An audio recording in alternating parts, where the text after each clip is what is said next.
getting started, so have you once heard the minikube or k0s? Now there's a k0s. So in the accompanying session, Guojing will introduce us a simple and powerful k0s. Okay, let's give a warm welcome to Guojing. Oh, noisy.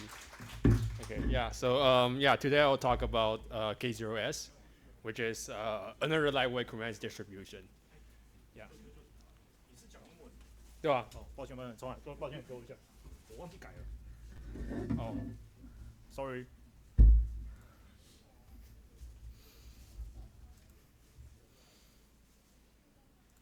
哦，你没跟我讲。Technical issue. 字幕中文、英文。哦，对不起。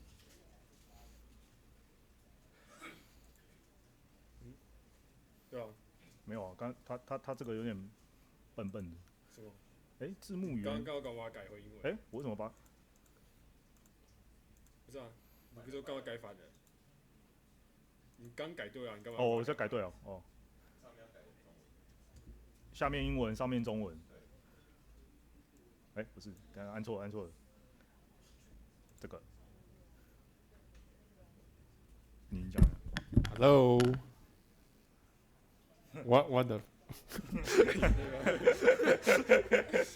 差点就好，没事，这个好，你可以继续了。要全荧幕啦。全荧幕。没有，这个没办法，这个它长这样。哦 ，OK，yeah. So that's all. Yeah, let's start again. So today I will talk about k0s, which is another lightweight Kubernetes distribution. So let me start with a short introduction. So my name is Jinguo, and I'm currently working at Miraktis as a technical support engineer.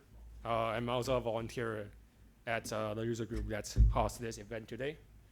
And if you have any questions about this talk or anything else that you would like to contact me, this is my email.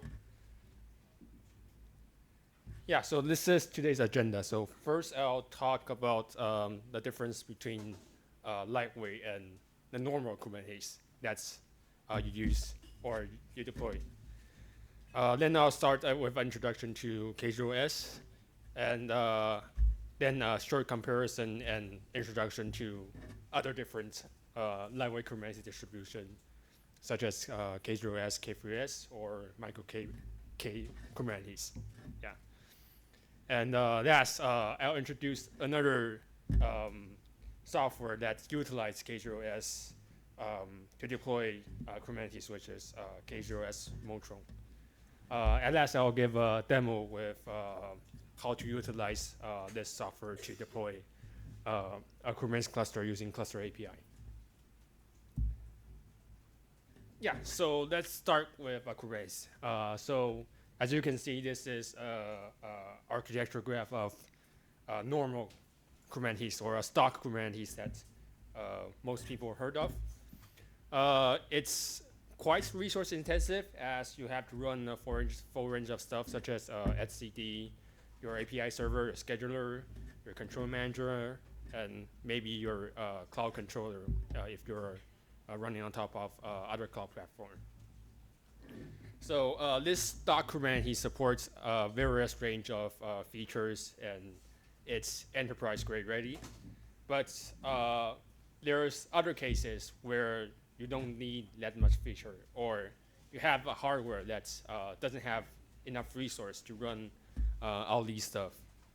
So that's why some of the Kubernetes developer, or some companies that develop Kubernetes distribution, start developing what we call lightweight Kubernetes distribution. So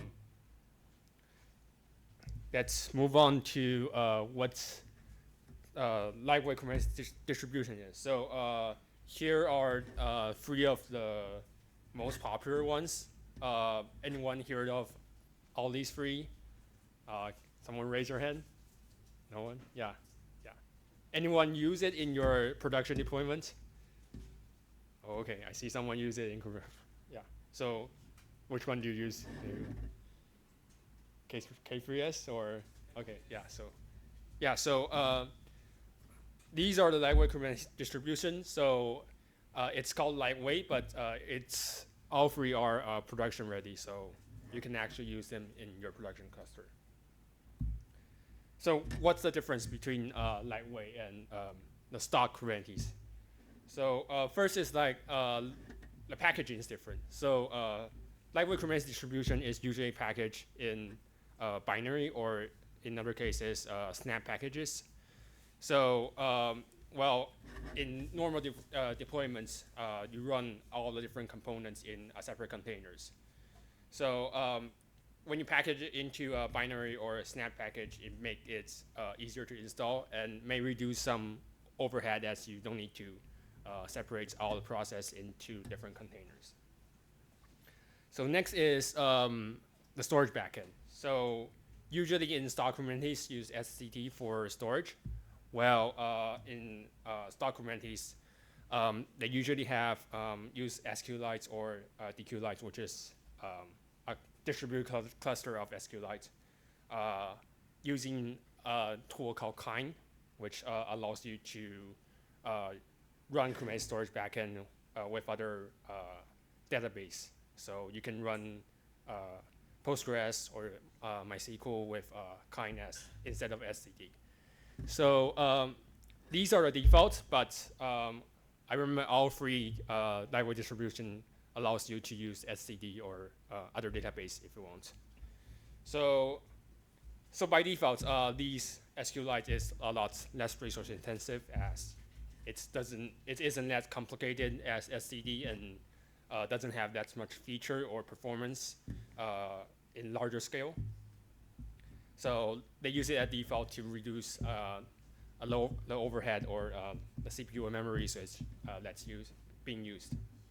The last is it usually built in some lightweight default options. So maybe they use Flannel or kuberouter for CNI instead of Calico or Selenium, which is utilizing a lot more resources. And some of the features that you may not use in small deployments or edge cases are disabled by default. But if you want to enable it, it's mostly possible with a little more configurations. So when should we use these lightweight Kubernetes distribution? So first is a very obvious case in edge deployment or embedded device or Internet of Things, which you have to deploy your worker nodes on smaller devices, which has less CPU or memory, which you requires a lower usage for your components. So this is where a lightweight Kubernetes distribution fit in, as it's by default use a lot less resource than a stock one. Next one is CI environments, where you can write your CI code easily, as the distribution is packaged in binary, which makes deployment a lot easier. So you can write your CI code very easy, and the deployment speed is a lot faster than compared to maybe using kubeadm. Next one is small deployments, where things like home lab or stage environments come in, as you maybe don't need full range of production grade stuff or features. So a lot of question that people ask is, can we use lightweight Kubernetes in larger deployments? For me, I will say yes. Although we call it lightweight Kubernetes, but actually the components code are same. So the kubelet, the kube API server, the controller, they are using the same code as the stock one, but they reduce resource usage in other places, like they did not use SCD, they use lighter weight CNIs, or disabling some features inside of the cluster itself. So by tweaking the configurations, or you can install your own CNIs, you can actually use them in large deployments. Yeah, so this is a non-technical comparison graph of the three distributions. So they are developed by different companies. let's support mostly Linux, but some other OSs. Most architecture you'll probably use k0s and k0s use binary package, while micro Kubernetes use Snap.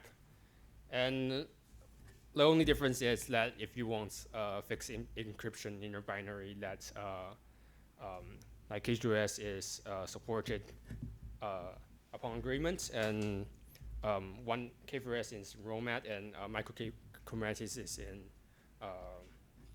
its experimental feature. Yeah, so let's dig deeper into the difference, or how free distribution is packaged. So for k0s, it's statically compiled. So as you can see on the right side, it's basically puts all the stuff that you need to run Kubernetes into a single binary. So inside of the binary, you can have a kubelet, runcs, your containerd, your API server, scheduler, etc. So what did you? So this means that you only need a single binary to run your home Kubernetes cluster. Well, you still need some OS level dependency to run containers, but basically, if you install a Linux distribution, you can run the binary and deploy a Kubernetes cluster. So other than a single binary itself, there's a CLI tool for cluster management. So you can basically install, upgrade, backup, restore, reset the whole cluster using this CLI tool, and it's do all this stuff via SSH to our nodes. Yeah. So next is k0s, which is probably the most known, and it's very similar to k0s. It's also statically compiled and requires bare minimal OS level dependency. So it's very similar to k0s, even in the installation. For cluster management, it can be added to Rancher, as it's developed by Rancher or SUSE now after installation. But for CLI tool, there's only one for cluster deployment, which is a third-party one, which is called k0s up. It's also deploy a cluster with SSH to our nodes. Okay. So last but not least, micro Kubernetes. So it's developed by Canonical, which is the company behind Ubuntu. So it's very deeply tied into the ecosystem itself. So it's deploying using Snap. So probably someone has experience with using Snap. So it's very similar, like installing a package in your Linux computer. Well, cluster management is achieved via Juju, which is a deployment or management tool developed by Canonical. Yeah, so you can see like all three has different characteristic, but the similarity is like they're all lightweight. So I do install all three distribution, did some benchmarks. So this is probably the one that most people will like to see, which is the memory comparison. You can see all three is basically the same. Yeah, there's also some pod running on it, so if you don't have other pods, maybe lower. So L3 has a requirements, I think, about 500 megabytes of memory when you run it on as a worker node. This one is these three are controller nodes. Yeah, so if you're running as a worker node, the resource usage would be a lot less. Yeah. So this comes into the conclusion. So which one should I choose? So basically, in my personal opinion, I would say you should choose whichever you are more familiar with. Yeah, so for me, my personal experience is k0s is the easier to install, use, or manage if you're using a CLI tool, which is very handy when you're doing developments or you want to spun up a Kubernetes cluster for testing. K0s is probably the most popular one, where if you encounter issue, you can find a lot of resource online easily. And there's a lot of default integration in it, such as Helm controller, traffic, other stuff, which I really don't like, in my personal opinion. Yeah, and micro-Kubernetes is for people where you're really like the canonical or Ubuntu ecosystem. Yeah. So this is my personal experience. So yeah, I would say choose whichever you want and you're most familiar with.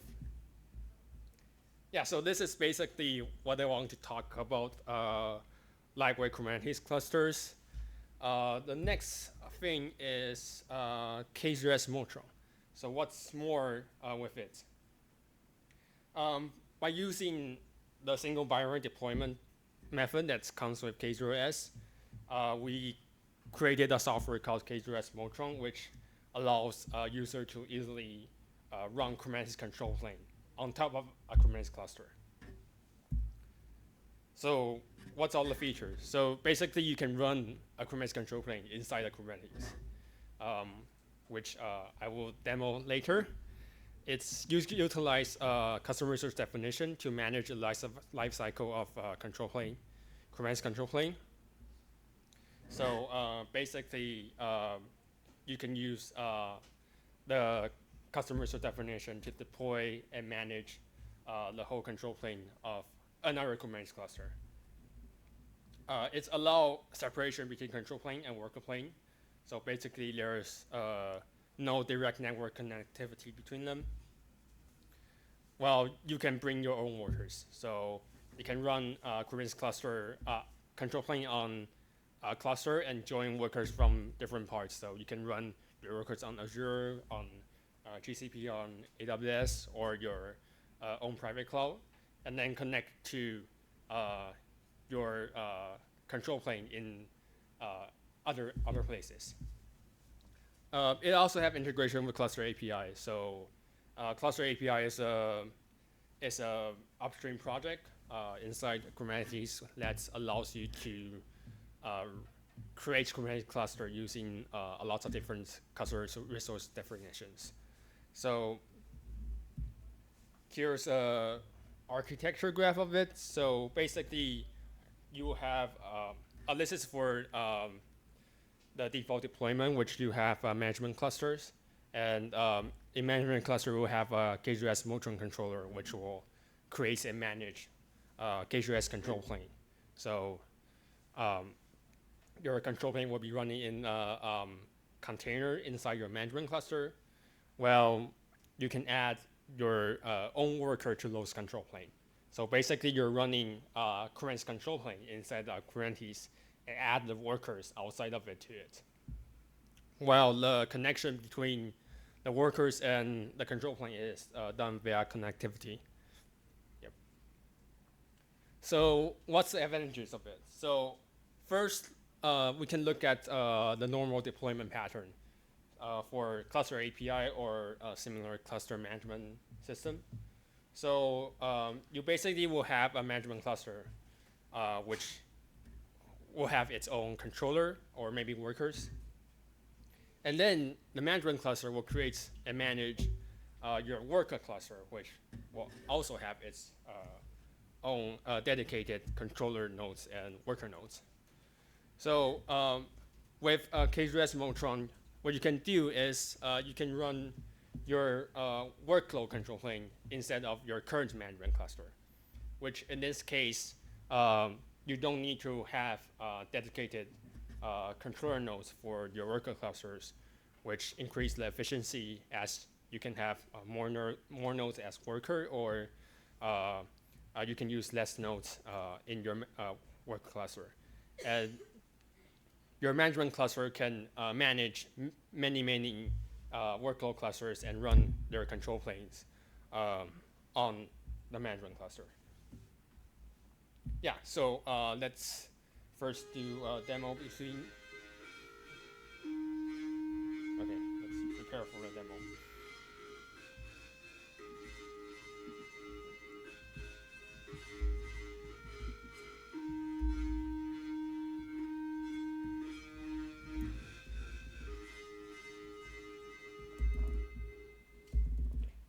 Okay, so in the demo, basically, oh, sorry, I think I have a slide for demo. Yeah. Okay, so in the demo, I'll basically create a cluster API Kubernetes deployment with k0s Motron. So the control plane and Bootstrap provider will be k0s Motron, while the infrastructure provider will be OpenStack, which is my own cluster. Yeah, so basically we'll have a YAML file that contains all the data. So you will define your cluster, your control plane, your version, your cluster data, such as the networks, if you need bastion host or something. It may be familiar with you if you have used cluster API before. So these are basically very default cluster API deployments. So you have your machine deployment, which includes your Bootstrap and infrastructure providers. You have your worker templates. Your machine template depends on your infrastructure provider. So in this case, it's OpenStack. So in the demo, I'll create one node cluster, so one worker node. So you can see the replica here for the machine deployment is one.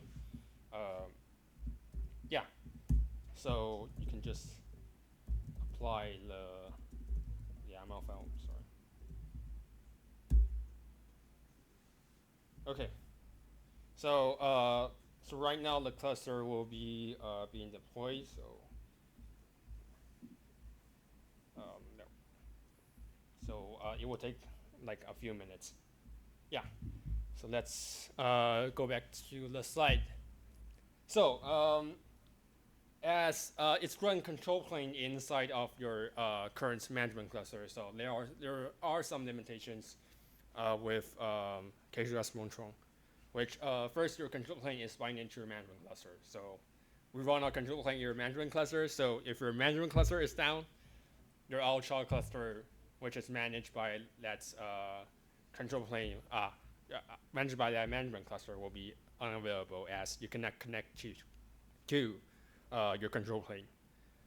So this is the main downside, as if you run dedicated controller nodes, the only issue is that you cannot manage the life cycle of it if your management cluster is down. But if you run a control plane inside your management cluster, it's being binded to it. The next one is that by default, it does not create a high availability control plane. So by default, it creates only one SCD pod, while running etcd as container pods is very difficult, and it's harder to use as etcd is a very complicated project. So if you want to run high availability control plane, you have to use kind and use external database. There's a document for it. Yeah, so that's how you can run high availability control plane. And the next one is you won't have a dedicated controller node to run some pods. So there are some deployment tools or some software that have their own definition, that they will have a node selector to select their daemon set to run on controller nodes, such as like OpenStack cloud provider. So in this case, you will have to edit the daemon set file or deployment file to change the node selector, as you will not have a controller node, as your control plane is running as a separated place. Yeah, so that's all I would like to talk about. So let's see how our demo is working. Okay. So yeah, so this is the management cluster view. So you can see, like in the default namespace, which I don't like to change the namespace.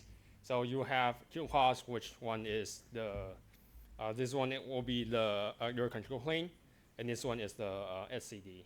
So I cannot change it. So if you see a logs, it's like a control plane log. So you have your Kubernetes controller running here. And then if you view your cluster provider, infrastructure provider, oops. Okay, let's see.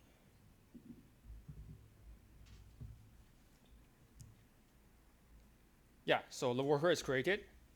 So we can see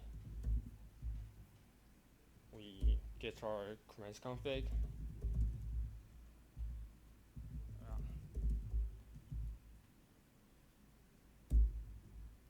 Okay, let's see.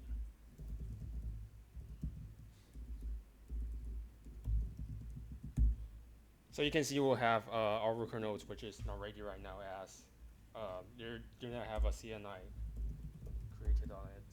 So it just create CNIs on it.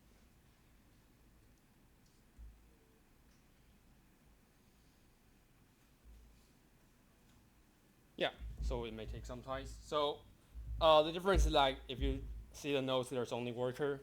You do not have a controller node. Yeah, so you run your control plane on your management cluster, which increase the efficiency for it. Yeah, so that's what we'd like to demo.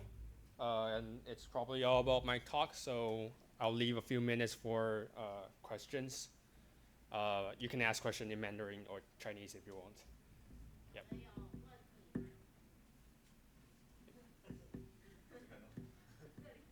Hey.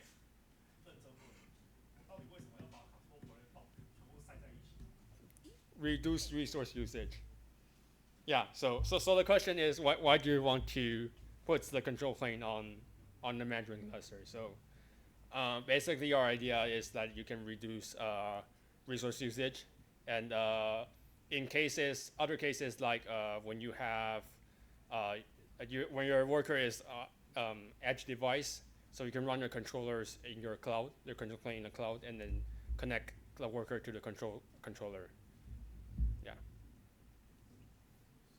Without direct network connection. Yeah.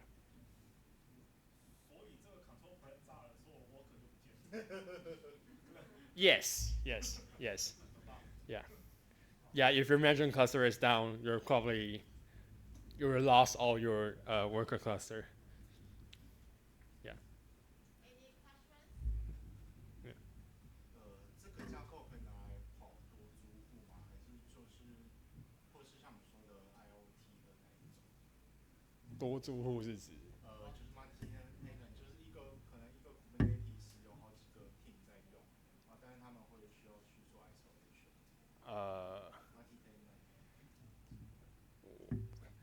你可以在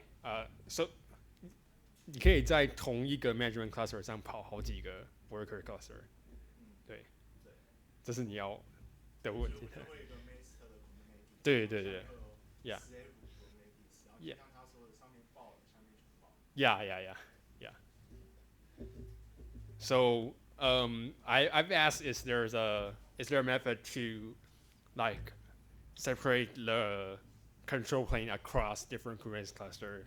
So currently there isn't, but I'm not sure if they're working on it or not. Yeah, but it probably will be a feature in future release, or things that we should work on as. That's probably the highest risk deployment that you'll have. Like you have to ensure a management cluster is good. Yeah.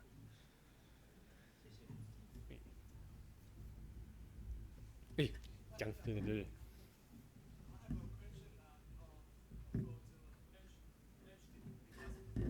Mm-hmm.